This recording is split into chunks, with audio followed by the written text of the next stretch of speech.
What is elk hunting? It's calling that big old bull up close.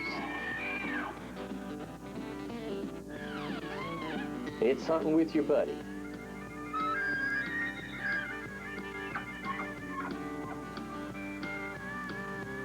And sometimes it's calling to a crowd. It's getting that bull that's in the shadows.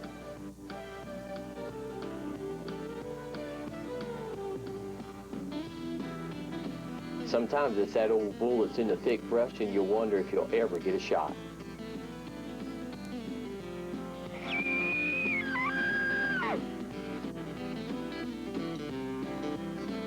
It could be wondering why your dang mule don't want to get up. Or it could be finding out who really controls that herd and who's the boss. It might even be seeing that bull of a lifetime push his way through the thick brush coming to you. Or it could be a bull out in the open, bugling his way to you, only to find out that there's a booger man. Or it could be taking a guy on his very first elk kill.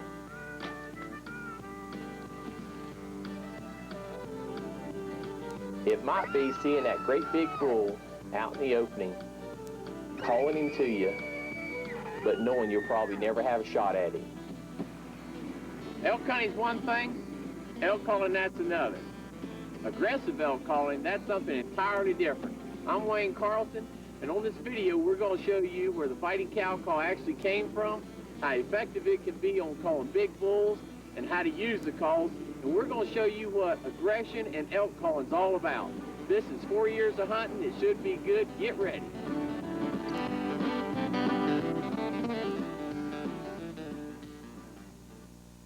You know, I think a good place to start aggressive elk calling is with the first bull that I ever called in using that technique. It was the last day of archery season in Colorado. We're up between 10,000 and 11,000 feet. The bulls simply won't answer to a cow call using a diaphragm, and they're not responsive to a bugle. But as soon as I hit that high-pitched cow call, then things started happening.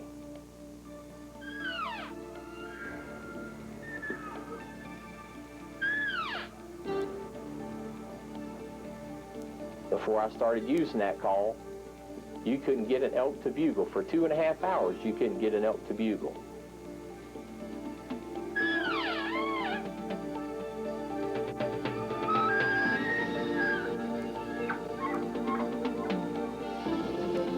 And from the point in time that I started using that high-pitched cow call, the same sound that I heard cows make when they were fighting, in an hour and a half, I had called 6 bulls in. One of which my son Mark was able to get.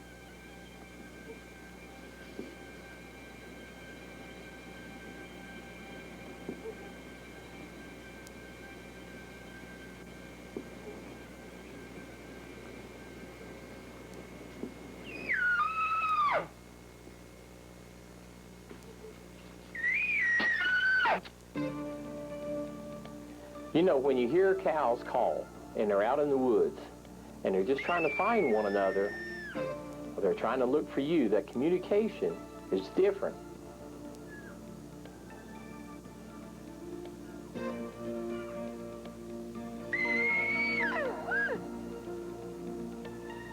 It's almost like a question.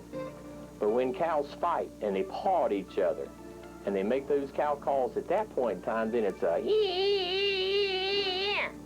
It's got a lot of movement in that call. And creating those high-pitched sounds, that seems to really stimulate the bulls during the rut. And no, we're not trying to call the cows in. We're trying to call the bulls in using that technique.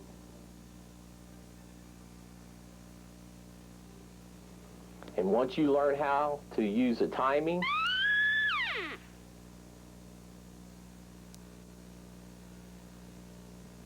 and play the tune that that bull wants to hear, that's when you start calling them in close.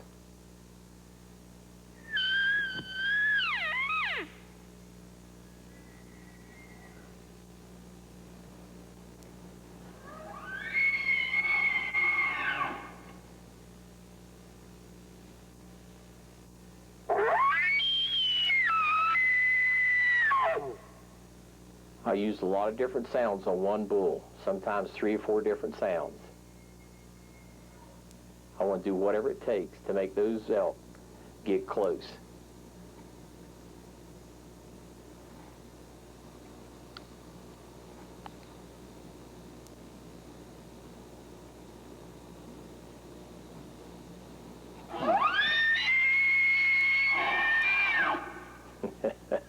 Of course, whenever they know there's a crowd around, they're not going to stay for pictures.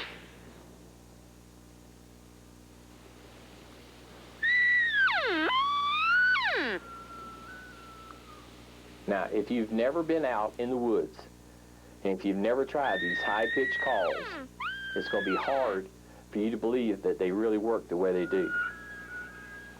What kind of bull is that coming down?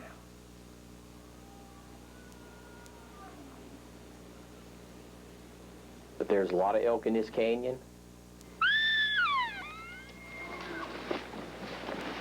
And we're going to try to go after one bull, the bull that sounds the biggest.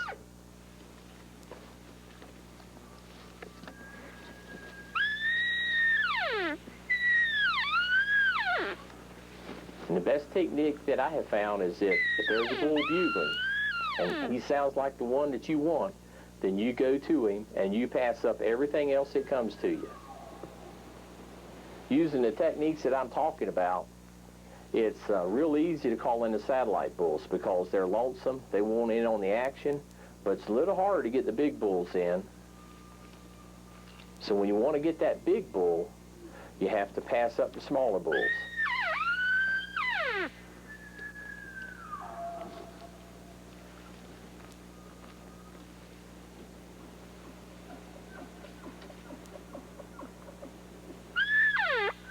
That bull was chuckling, but as soon as he got done, I wanted to hit him with a call. When you look up on the hillside, we see elk running down towards us. They're kind of jumping around. I'm trying to create as much excitement as I can simply by calling.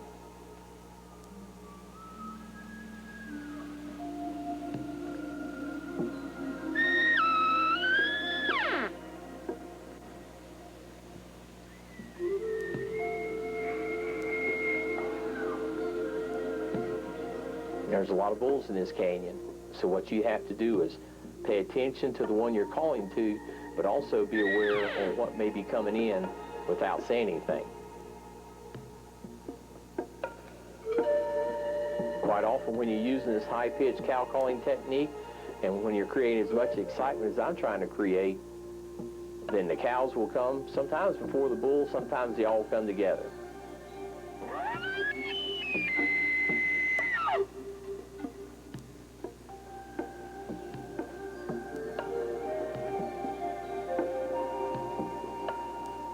And you see that bull, he's just slipping through the trees.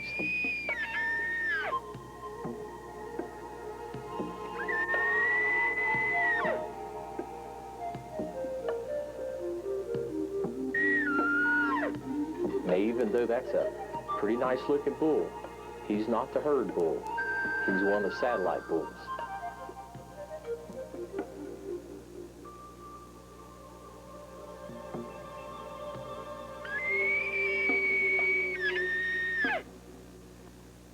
Always try to get on the same elevation with the elk I'm calling to, but in using this real aggressive calling technique, I've had them come up the hill and come down the hill.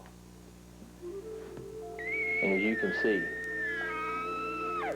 that bull got pretty close.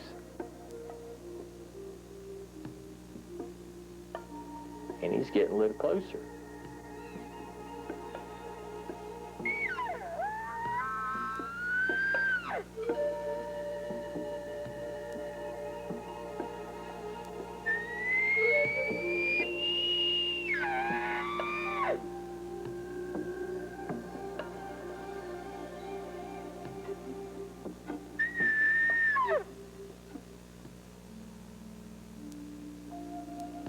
When you get a bull in like that, you don't want to take him. Just play with him by calling. You'll learn an awful lot about the critters that you're hunting simply by being close to them.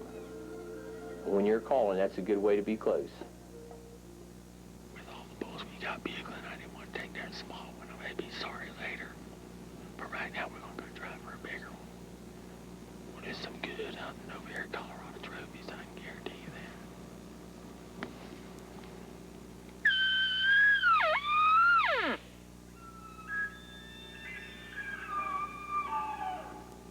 that. Yeah, they sure like that high-pitched call. Now remember I said always be looking out for one coming to you. Don't just pay attention to the one you're calling to. You got to be looking.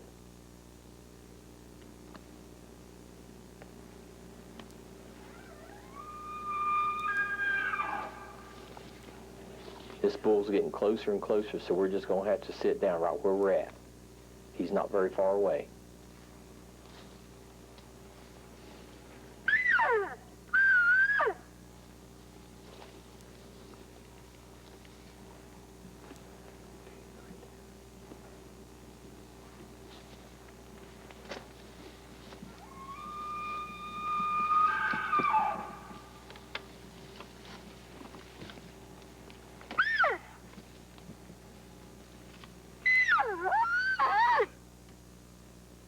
I use the cow call, the diaphragm cow call.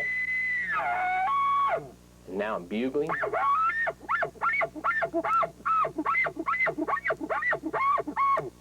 Using the mega grunt tube. But there's still no answer. So I'm not really sure where he's at. I don't know if he's still coming or if he's going.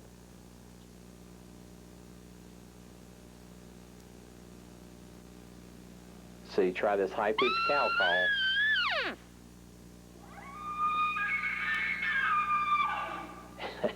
And that'll tell you right quick what he's doing. He's getting closer and closer.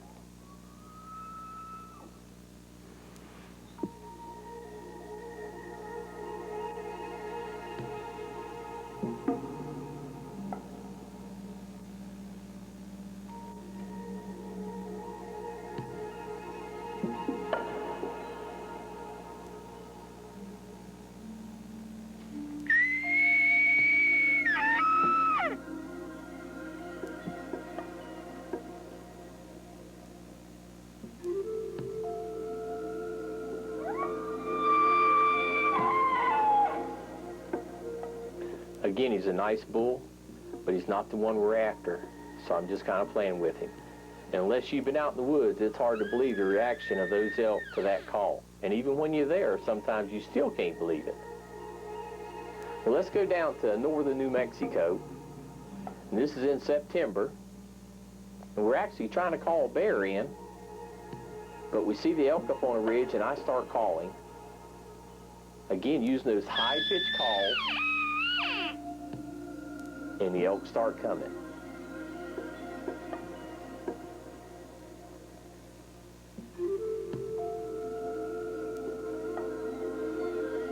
Now again, these are nice bulls, especially if you're a bow hunter.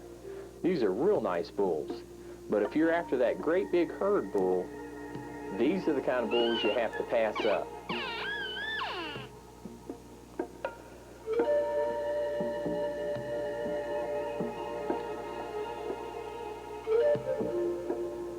They're just slipping in. They're trying to see who's making all that commotion. And when they add the bugles and the chuckles to the cow calls that you're doing, all that does is add fuel to the fire. And sometimes that's what it takes to get that big bull going. It's a lot of excitement, and that's what I'm trying to create. As much excitement as possible, simply by calling, raking trees, and getting the other animals to answer back. Again, it adds fuel to the fire.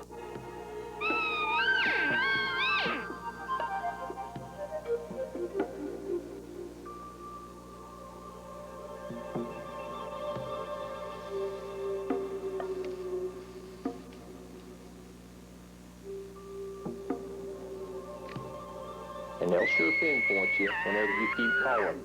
And they're right in front of you. They know exactly where you're at.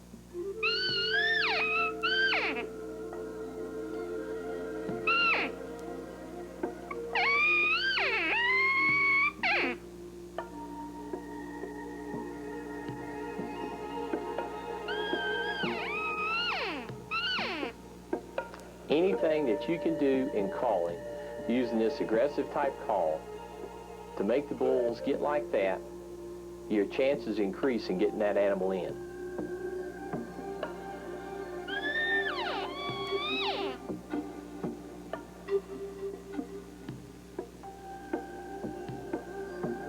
He's looking at his buddy. He says, "I'll take you on." But again, the satellite bulls are easy to call in. The herd bulls, the bigger bulls like this, they'll come a distance, but this is wide open country. Again, we're up in northern New Mexico hunting with George Tallman, U.S. Outfitters. And we saw a lot of bulls like this, but it was open country, and it's hard to get close enough to put the pressure on that bull to get him to come in. And when you have a situation like that, it's real important that you time the calls to what the bull's doing. If you have the advantage of seeing that animal, then you call to him in reference to what he's doing. Just don't call at random. Try to time your calls to something he's doing. This bull right here is a good example of what I'm talking about.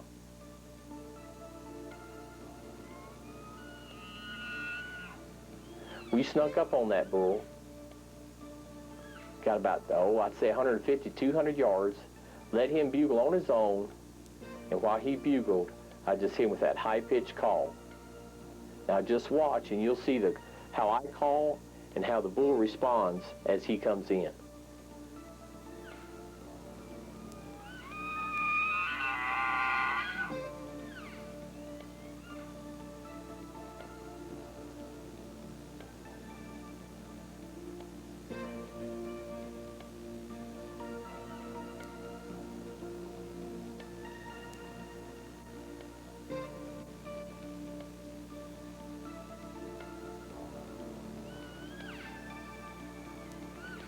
The best rule of thumb is when an animal's coming towards you, don't call, or call very little, just enough to keep him coming. Now I'm hunting with Wayne Pearson here from the Ultimate Outdoors, and Wayne has pulled just at the right time because the bull is behind the vegetation, he's coming around. But down in that part of the country, it's hard to be part of the vegetation, and when you're not part of the vegetation, they know you're a booger man, and they'll see you. You know, so many people, when they go hunting, they restrict their time of hunting to early morning and late afternoon. Well, there's a couple of episodes here that I want to show you that shows you that when you hunt all during the day, if you'll go where the elk are at the time of day that you are hunting, then you can still use those same calling techniques to get the elk in. These elk are way down in that oak brush. They were feeding in the aspen, but now during the daytime they get in this thick brush.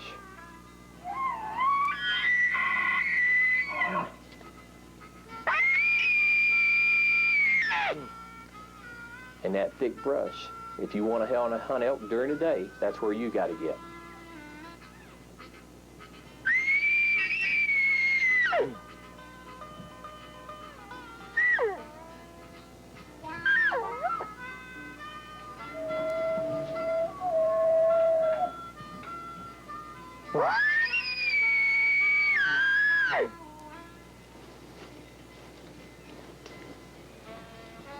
Boy, they're right there. You can hear them.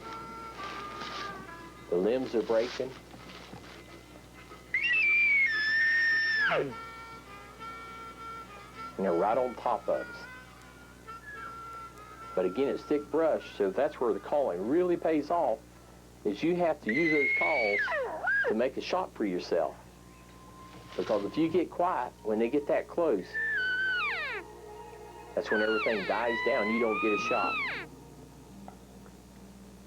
But now we're not on the outside of that brush. We're right in the brush. We're underneath a canopy. And those elk are just slipping in, and they're trying to see who's making all that fuss.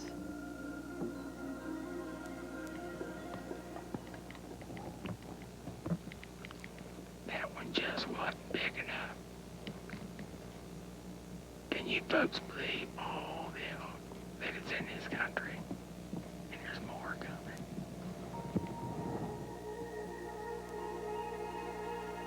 Now this is, I mean, this is like 1 o'clock during the day.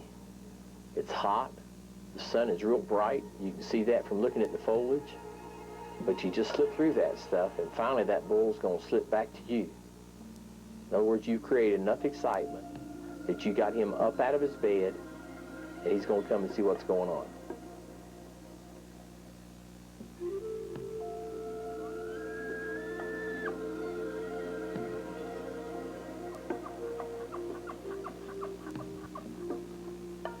When you can't see the elk, you have no idea what they're doing, whether they're laying down, standing up, raking a tree, or whatever. So since you can't see them, you have to assume that you have to stimulate them, and that's where the calls and walking and moving gets you in position for that shot. There's one thing about trying to hunt in this real thick stuff, and that is you have to be aware of hitting those limbs like I just did.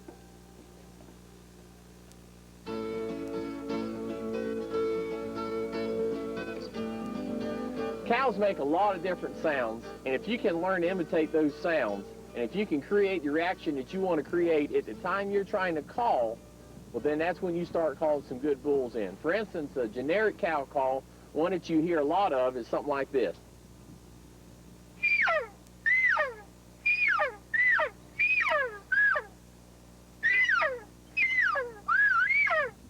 But if that cow is lost and is trying to get back to the herd, it's more of a desperate sound like this.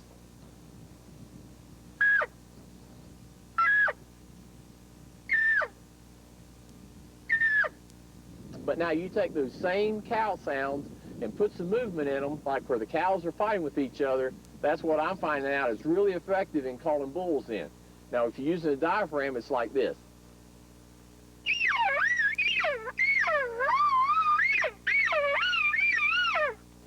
And you notice I'm bobbing my head, I'm kind of shaking my chest. What I'm trying to do is I'm trying to create some action in that call. A diaphragm does it pretty good, and you don't have to use your hands, but the call that does it the best is the little plastic reed cow call. We call it the fighting cow call because that's where I learned the technique from, is just watching cows fight and listening to what they're doing, and then trying to imitate that during the rut when I'm trying to call a good bull in. So to use this call, and the sound that you'll hear how it sounds a lot different than a diaphragm, the way you use it is you're biting down the tip of the reed about 3/8 of an inch in from the end of it. You're biting in on that. You want a high-pitch E sound, and then from that point you can take that call anywhere you want to go, like this.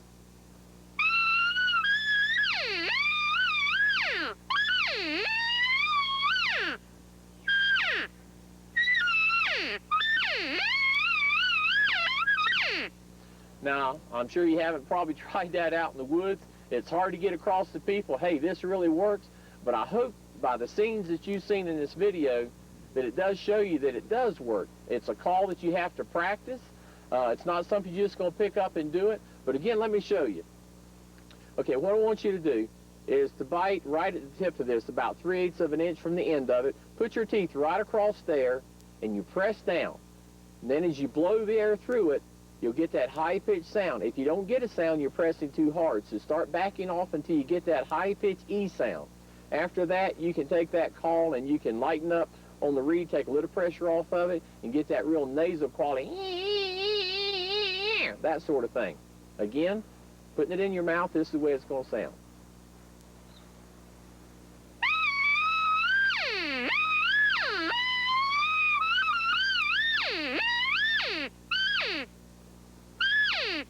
Again, I'm starting off with that high pitch. That's what I want to start with. You don't want to start with low pitch and then go up. You want to start with the high pitch to get that sound. And you'll also notice I'm using my hand to give that sound a different reflection. I'm trying to make that thing change the tone as it's coming out of the call.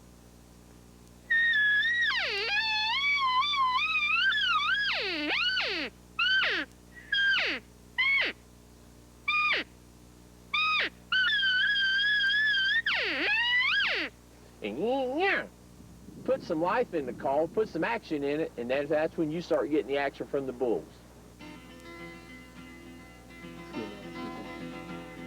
When you're elk hunting, quite often a bull will bugle from a long ways away.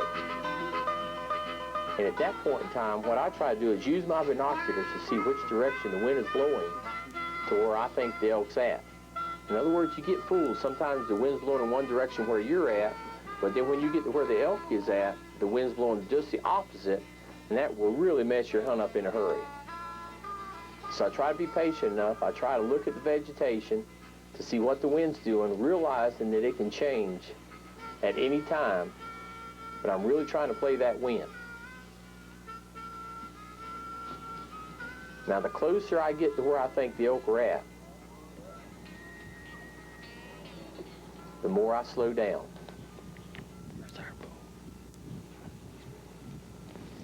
We got up to where the elk was at, and lo and behold, they had come down to where we were at.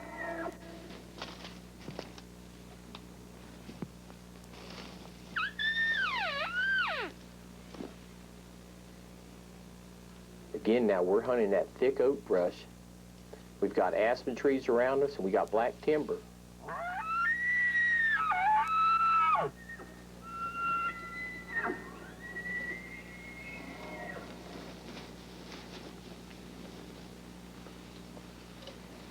But there's a lot of good grass underneath this oak brush.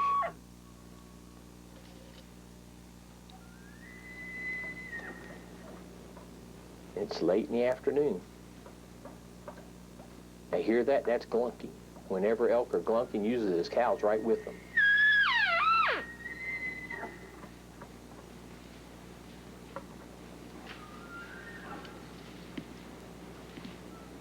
And I want him to know that I'm another cow. I'm a hot cow. I got a high-pitched call, and I want that bull to come and see me.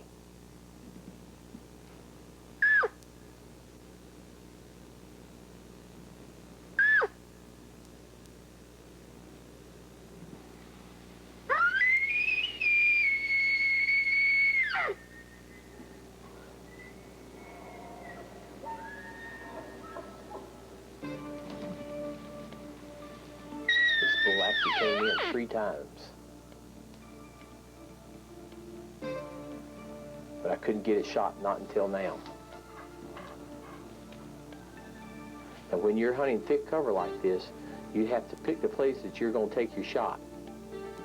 There he stops, I don't have a shot. But as he starts to move, then I know I can get in there and get him.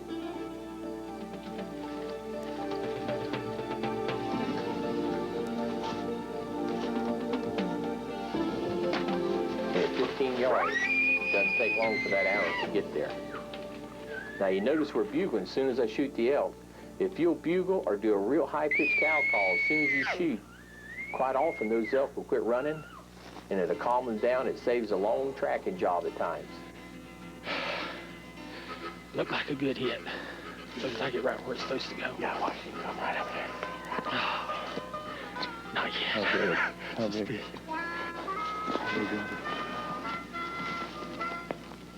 You know, we let that bull go for about 30, 40 minutes, but by calling, I actually heard the animal fall down, so I knew he couldn't be too far away. And when you know the direction they went, it's easier to track. Woo-wee. Well, that's a dandy. Jay, that is my best bull right there. Hey, look at that rat. Boy, he is heavy, isn't he? That thing. Man. Demon Christmas. Oh. Look at that thing. Look at him dagger time. You know, this is a heck of a dang bull, but he ain't the big one. The big one was back over there bugling. Yeah. But I tell you, just 2 days of season left, and haven't passed some other ones up. All right, buddy. Well, yeah, I tell you what. Oh, you made a nice shot on him. You have got a great place here to hunt.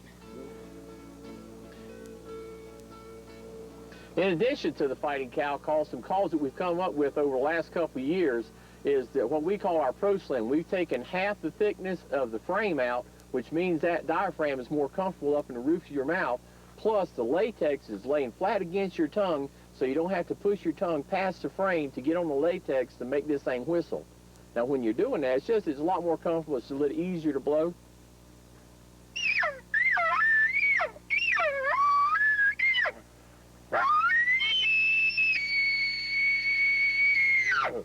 Now something else that we've added that I have found that's really helpful out in the woods, we take our normal grunt tube and blow through it.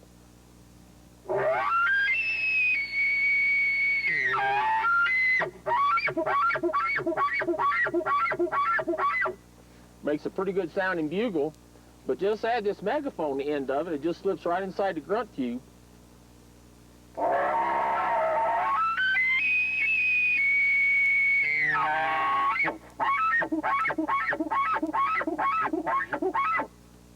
Now what that does, what the megaphone does, it gives that call a little deeper sound, a richer sound, kind of like a more original sound.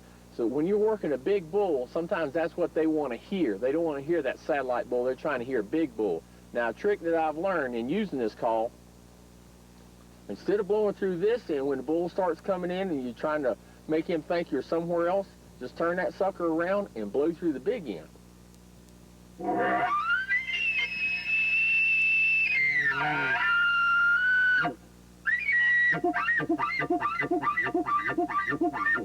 It kind of really throws that sound around so that animal never knows exactly where you're at.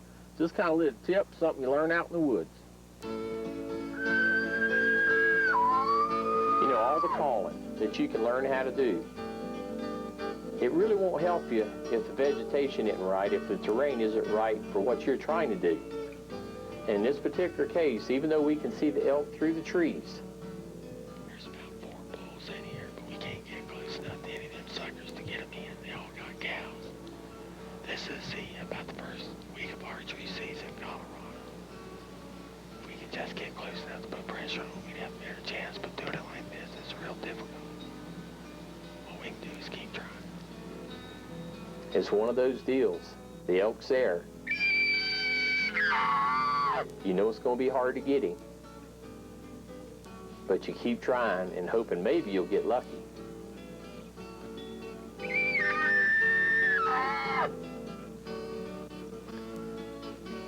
But to make aggressive elk calling and using fighting cow calling and raking trees and real heavy bugles to make all that work, it works a lot better when you've got the vegetation thick enough on the ground that allows you to slip in and get right in the back pocket of that bull you're after.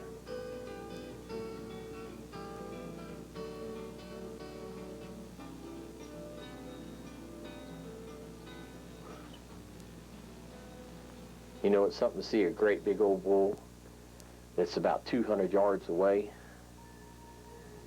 and it's just no way to get any closer. So I just lay every call on him I can to try to get him aggravated enough that maybe, just maybe, he'll come over. And if you do have to move on an animal, if you are trying to get closer, look at their head, and if it's down, that's when you want to move, but you want to move extremely slow. And then when you set up, you want to set up next to an object, a tree or brush or something. And if I see a bull like this raking a tree, I don't give him the option of doing it in peace and quiet. I'm going to bugle at him. I'm going to cow call to him. I'm going to do anything I can to get that sucker cranked up.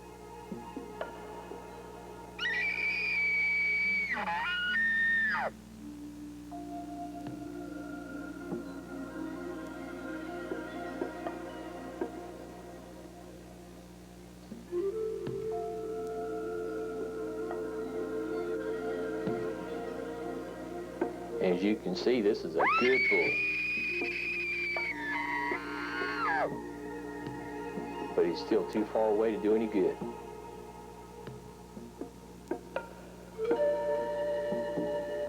But at least he is moving in my direction. And we may just get lucky.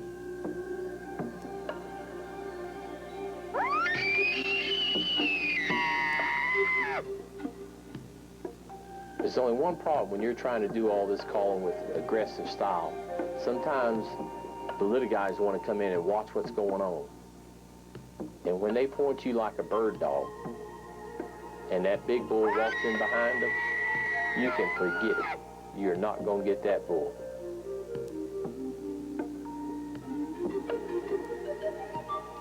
To make an aggressive elk calling work, you got to have the vegetation that you can work through to get close.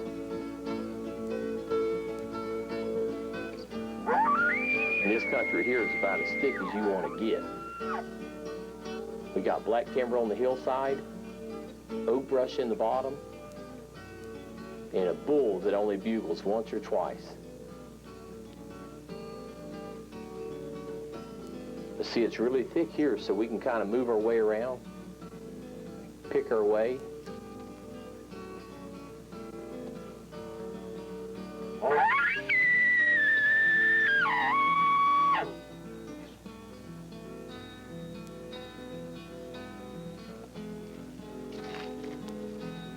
And just slip up. When you're slipping up and the bull's not bugling very much, sometimes that indicates he's a small bull. Maybe it's a big bull that just doesn't want to work too good.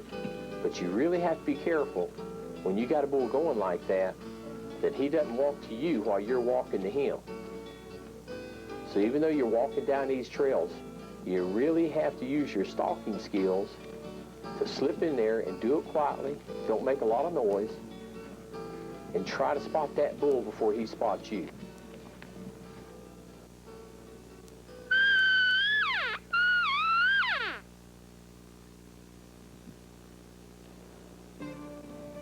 And Whit spotted the bull. I couldn't see him, but you can see him just in the bottom right-hand corner of the picture. His bull's just slipping up, not saying a word. On this entire call-in sequence, this bull only bugled twice, and so far away that you couldn't hear him over the microphone that's on the camera. And again, now it's thick enough that the bull's moving in. It's able to pull and hold until he gets a shot. And there's a shot.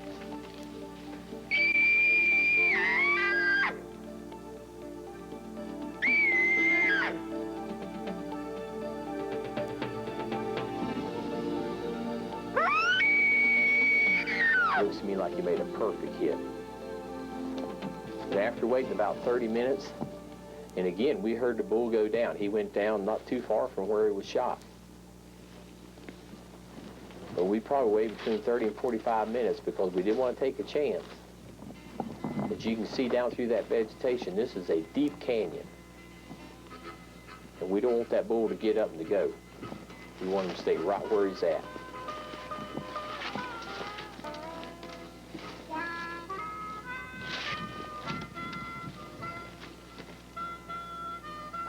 We know he can't be far.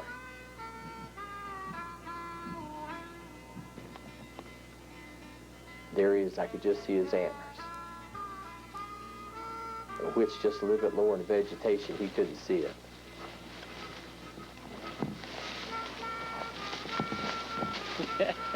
Thank you.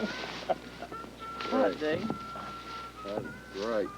Well, after all the dang trial and errors we've had with other people, I am glad to see that. Wow. Been a long time.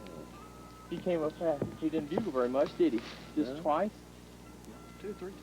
And then he slipped to us.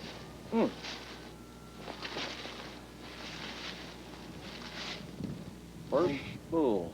He made a good hit. He didn't go, but he didn't go, what, 80 yards, 90 yards from where you hit him? That's right. Came right down through there. You know, anytime you can take somebody on their first elk kill, somebody that enjoys elk woods and elk hunting like old Whit Stephen does from Arkansas, anytime you can be involved in that, it's something you don't forget, and you really don't forget packing this meat out. Folks, you ain't never packed no elk out. You ain't had no fun out here in the Rockies. Dang it, I wish I had my back plane.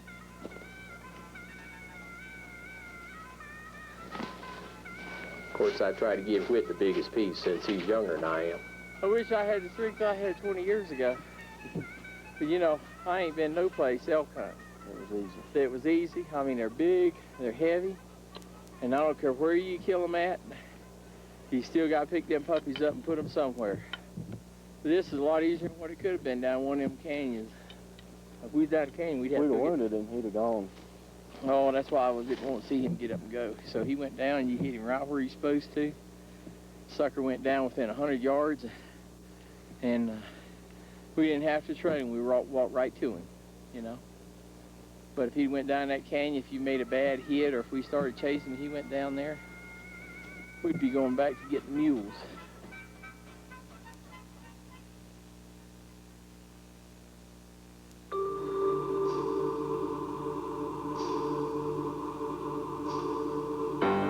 anytime that you're using these calling techniques, aggressive calling techniques, high-pitched sounds, not only does it stimulate the animals that you're calling like elk or whatever, but it also stimulates predators, in this case, big predators.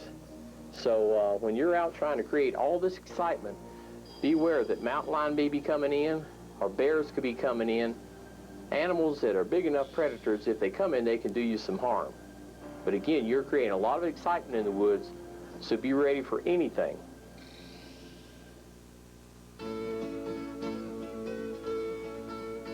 With all the traveling I do and all the seminars I do, some of the most frequent asked questions are, what equipment do you use and why do you use it? So I just thought I'd take the time now to explain why I use what I use.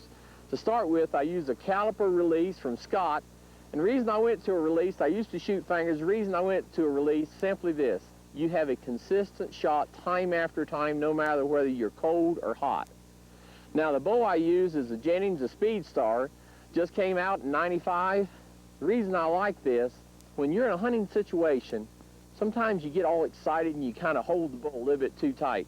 Well, it has a nice small handle. That way when your adrenaline's pumping, you're not over-torquing that bow. So you get that out of it by having the handle. The other reason I like it, it's light, plus it shoots real fast. I'm getting about 300 feet a second when I'm shooting a carbon aluminum with a 125 Vortex on the end of it. Now the reason I went to carbon aluminums, these are the ACCs, I'm shooting the 371s. I was shooting a 2413 before. They're a little too fat to get the penetration I wanted through that animal, especially when you're shooting big game like elk. So I went to these, they're smaller. I usually get complete penetration with them. And the reason I like the Vortex is simply this. When you shoot it, you don't have any planing. It shoots right where your field point does. When it hits, it opens up and you get a cut like that. When you get a cut like that going through an animal, you're going to get a good blood trail, and you're going to, more times than not, you're going to find that animal you shot. Now, one thing I don't want to leave out is the sight. I shoot a Sight Master, not because I can move it up and down out in the woods, because I don't do that. What I do is I'll sight this thing in for 30 yards. I know what my bow does at 40 yards. I know what it does at 10 and 20.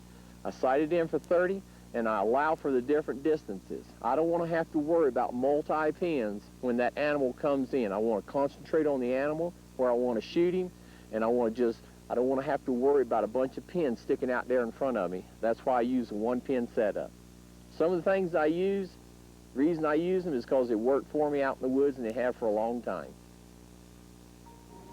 Let's go back to the woods of New Mexico, northern New Mexico, and hunt with George Tallman. Actually, I'm with his guide, Andy. And I tell you, a good guide is worth his weight in gold, because Andy knew where the bulls was at.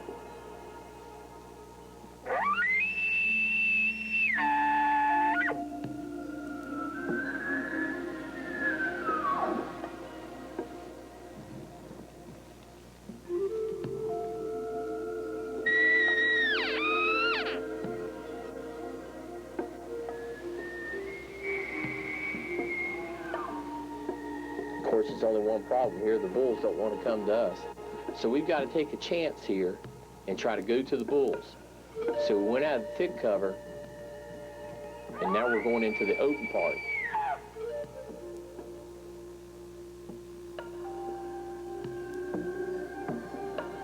Once we get back in the shadows like we are here, we kind of blend in a little bit with the surrounding instead of being like a sore thumb out in the sunlight. When you're doing something like this, try to figure out where the bull will feel comfortable coming in. If you think you'll feel good about coming into this spot, then go ahead and set up. And when I set up, I try to get next to a tree or a brush or something, anything that's going to break up my body outline. And only then do I really get serious and try to whine and dine that bull on in.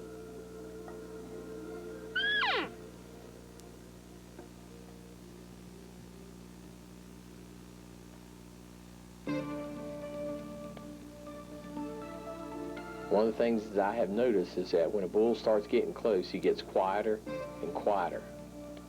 Sometimes they bugle a lot, but I'd say 9% of the time when that bull starts slipping in like this, he's going to be looking, he's going to be listening, He's going to be trying to spot you before you spot him.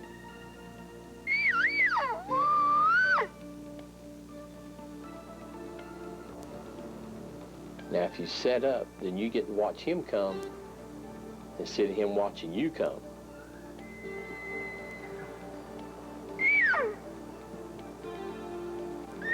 See, I'm just throwing that sound around. I'm trying to make him try to figure out where I'm at.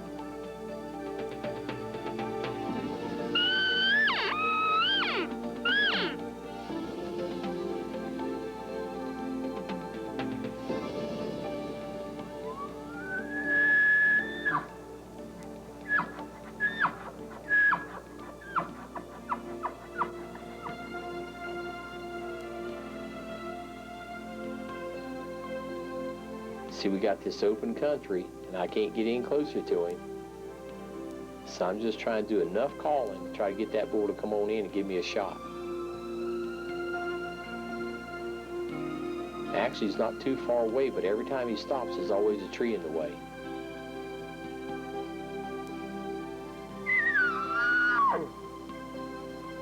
And he's interested, but he just doesn't want to come all the way.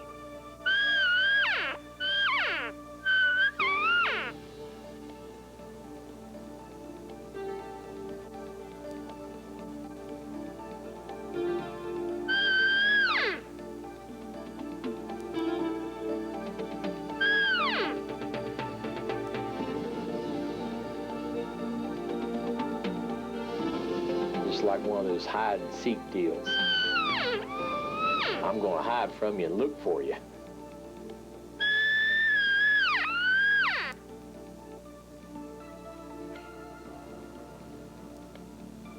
So you just kind of keep throwing those calls.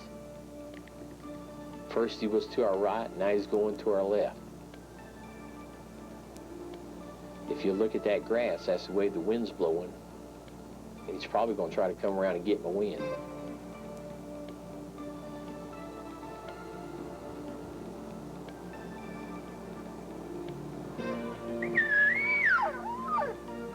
I said I used the diaphragm cow call there. He looked back at me, but he wants to walk away.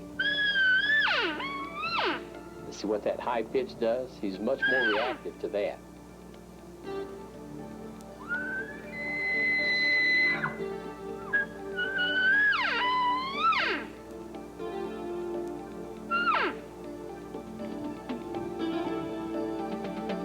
Bugle to me, so I just give it right back to him.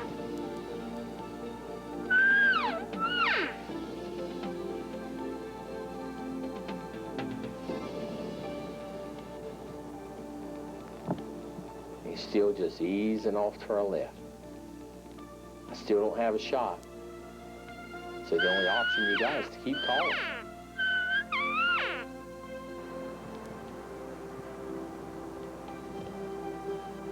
Going in the right direction now. He's heading our way.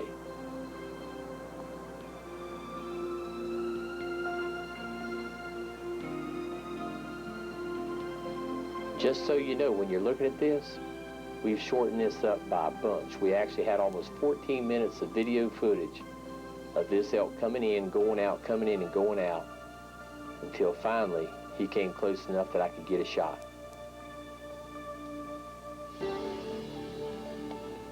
And a lot of it had to do with that high-pitch cow call.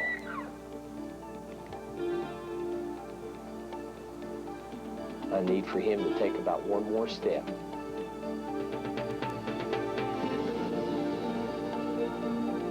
That's a step I need right there.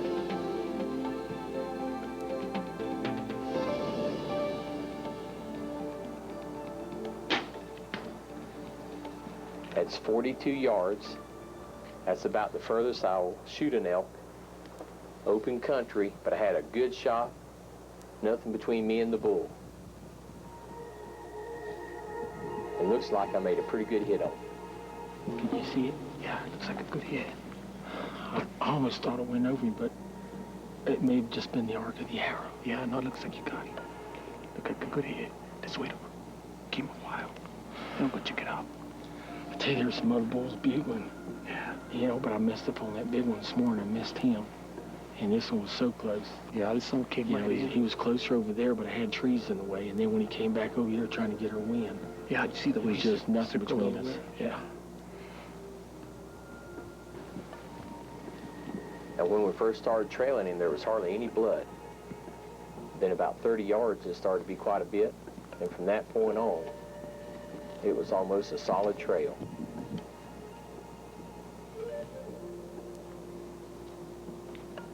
Then you slip up and you realize you don't need a second arrow.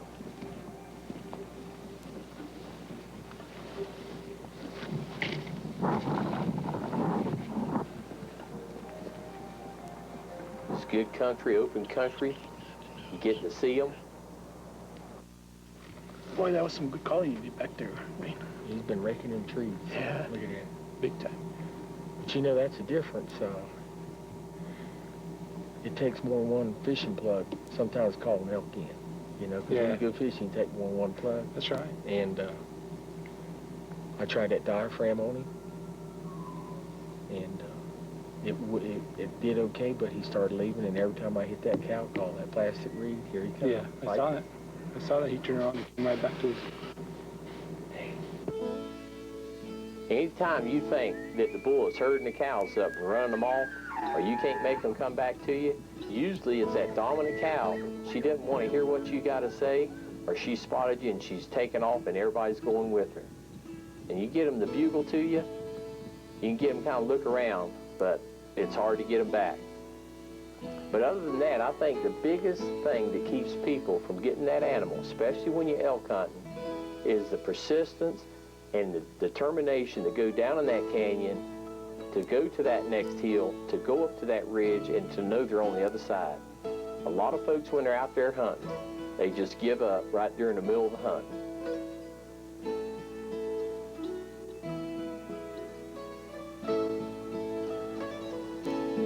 When you're elk hunting, you better be tough, and you gotta think tough. Well, all the techniques and ideas that we brought to you in this video, we brought to you from being out in the wild and working with elk. I kind of get a kick out of some of the eastern call manufacturers coming across like they got all the answers. You know, you got to kind of wonder, do they even know the questions? You know, I think the best way to get good bulls in, again, is to be able to get close to them.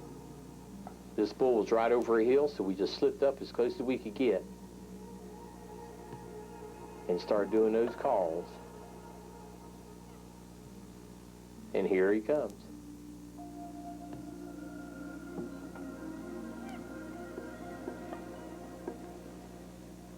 Of course, every bull thinks he's the biggest, baddest hombre there.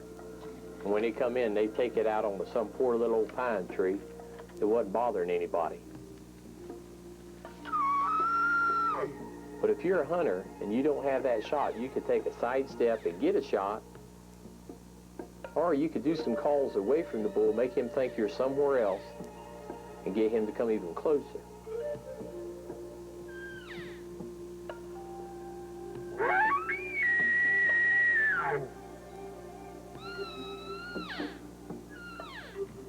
We're just playing with this bull right here.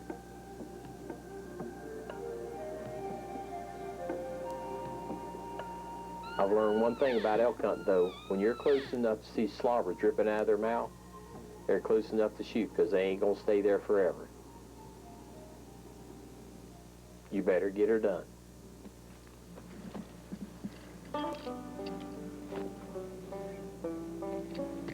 I think elk hunting and elk country is not complete unless you got a couple of good saddle mules. And I think some of the best times I've ever had is just taking the mules, take one for packing, one for riding, and just go through the woods, especially if you've done your scouting ahead of time and you know where the elk's at. Just try to use those mules to get over there. The elk don't know you're coming. It's low impact. They don't hear a vehicle, especially when the colors are changing. Boy, it doesn't get much better than being out in the woods this time of year. Now, you can bugle off your mule while you're going. I will say that if an elk starts coming in, I tried to tie them mules up as quick as I could and get away from them, because my mules know how to chuckle, but they ain't got that bugle down.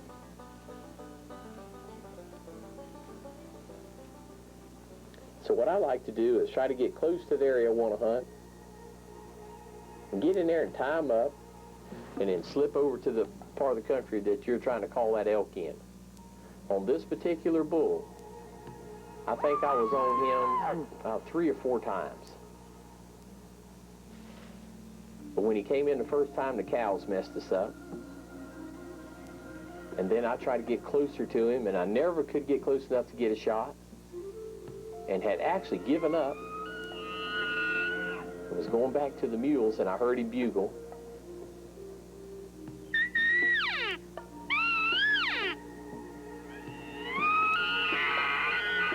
So I says, I'm going to try this bull one more time.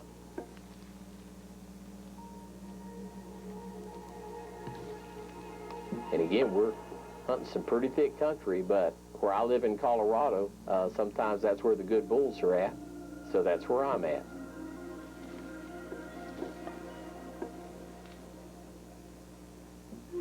I know he's there.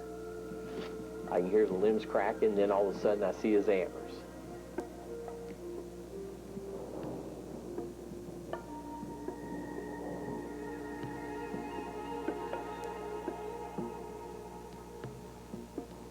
And 2 cows had already come by, so I had a good idea that he was going to follow him. But once he got that close, I could see some more cows behind him. So now it's that typical standoff. Who's going to win this? He's trying to see me. I can see him, but I don't have a shot. One of the techniques I like when they're this close is don't say anything. Let them look for you. Sometimes they'll turn around real slow, and it'll give you a shot. So I'm trying to let him turn. When he turns, I'm going to go full draw.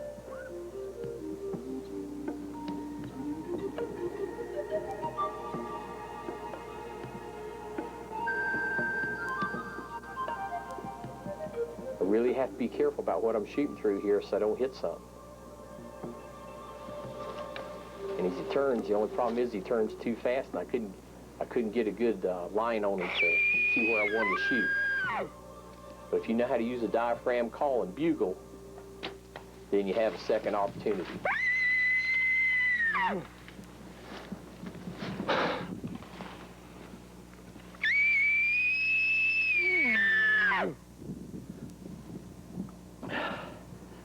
Looks like I got a good hit. 15 minutes till 6. The skies are threatening. It's a 6 point. We started chasing him 2 hours ago.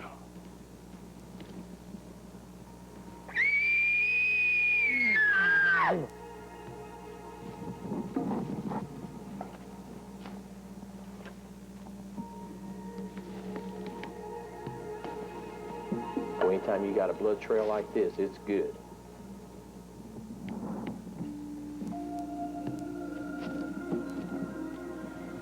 I got some blood right here. Usually you don't get quite so much so fast. But I'm shooting Vortex and ACC's carbons. Penetrate all the way through him, and I heard him groaning over there. So, as much blood as he is here, he ought to be down. Boy, I sure hope so. He's a nice bull.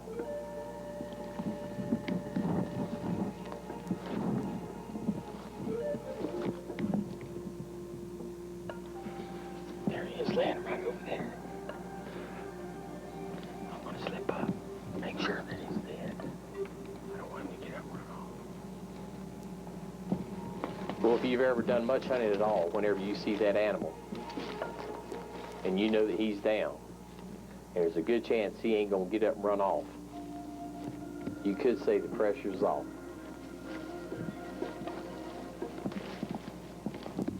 But at the same time, you just don't want to run up there. You want to be a little careful.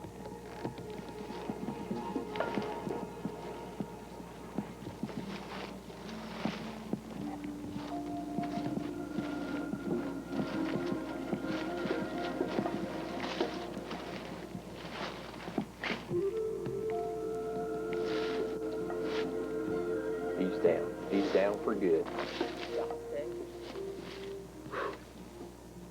Mm.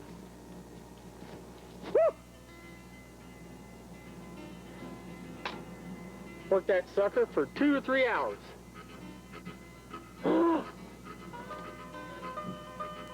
Dang. A darn 5 to 6, you know, I don't really care. There's only about 4 days left of archery season in Colorado. The colors are changing. The elk are bugling. It's not too hot. And we had the privilege of working this bull 4 or 5 times. I didn't keep track, but we were on him and off of him, on him and off of him. And we were going back to the mules to go back to the truck, and he made the mistake of bugling. We slipped up on him one more time, started using that little old high-pitched cow call, and I mean, that sucker, the cows came first, and he followed them, and I could hear him coming through the woods. But just this little thing right here, that did the tide, that turned the trick. That was a better fishing plug. Mercy, isn't that pretty? Dang, he's pretty. 5 or 6.